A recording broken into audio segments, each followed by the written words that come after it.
Siguiendo con los datos primitivos de JavaScript, vamos a ver de nuevo a los numbers, pero vamos a ver sus métodos, el objeto math y cómo convertir un número a un string.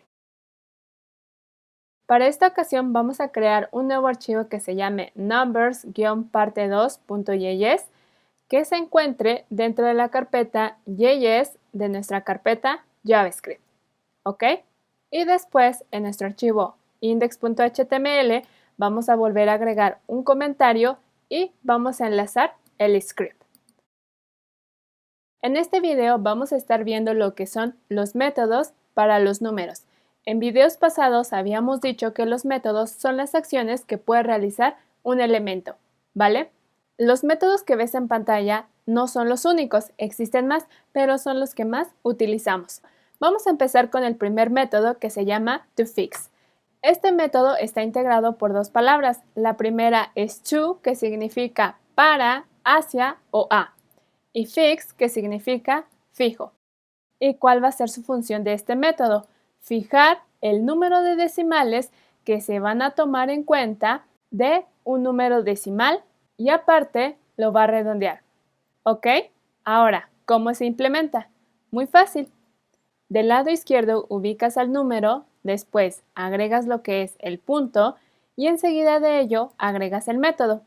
Abre sus paréntesis y dentro de estos vas a indicar el número de decimales que vas a tomar en cuenta. Ejemplo, voy a crear una variable que se llame pi y la voy a igualar a 3.1416. Luego mando a consola mi variable, guardo y se imprimen lo que son los 4 decimales. Si yo únicamente quisiera que se imprimiera el 14, lo que tengo que hacer es aplicar el método toFix. Para ello, después de la variable, agrego el punto, escribo el método y entre paréntesis agrego el número 2. Guardo y observa que en consola únicamente se imprimió el 14. Si yo quisiera 3 decimales, cambio este 2 y agrego el 3. Guardo y ahora se imprime 3.142. Si quiero únicamente 1, me imprime únicamente un decimal, ¿vale? Y como te lo decía aquí, aparte de indicar el número de decimales que quieres, también los redondea. Por ejemplo, si aquí tuviera 3.56, y aquí le siguiera pidiendo el primer dígito, que viene siendo el 5, ¿qué me va a imprimir? Guardo y me imprime en consola 3.6. ¿Por qué? Porque el siguiente número, que viene siendo el 6, mientras sea mayor a 5, va a subir. Pero si es menor a 5, va a bajar. Si yo, en lugar de ponerle .56 le pongo .51, ¿qué va a pasar? ¿Cuánto me va a imprimir? Guardo y me imprime 3.5 porque el 1 es menor a 5. Vamos con el siguiente método, que es parseInt. Este método está integrado por dos palabras. La primera es parse, que significa analizar, y la segunda es integer, que significa entero. ¿Cuál va a ser su función de este método? La primera función ya la vimos y fue cuando tocamos el tema de cómo convertir un string a un número. Ahora, la segunda función es convertir un número a un número entero. Recordemos que en JavaScript un número es un número, es decir, que no existen números float ni números integer. Por ejemplo, este número que tenemos aquí en la variable pi es un número decimal. Si yo quisiera que ese número fuera un número entero, lo que puedo hacer es escribir el método parseInt y dentro de los paréntesis la variable. Guardo.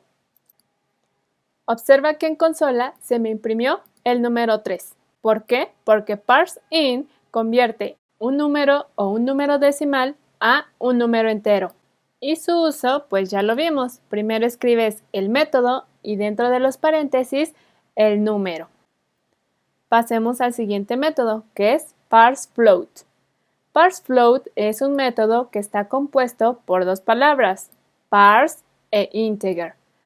Parse significa analizar e integer significa entero. ¿Cuál es su función de este método? Pues al igual que el método parseInt, convierte un texto a número y también convierte un número a un número. ¿A qué me refiero con esto? A que si el número es decimal, le deja los decimales. Si es entero, lo deja como tal. Ejemplo, el número que tenemos aquí es decimal. Si yo mando a consola este número utilizando el método parseFloat, observa lo que sucede.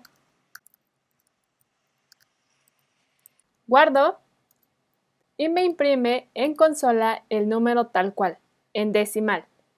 Y si este número fuera un número entero, parseFloat lo que hace es dejar al número como tal, ¿vale?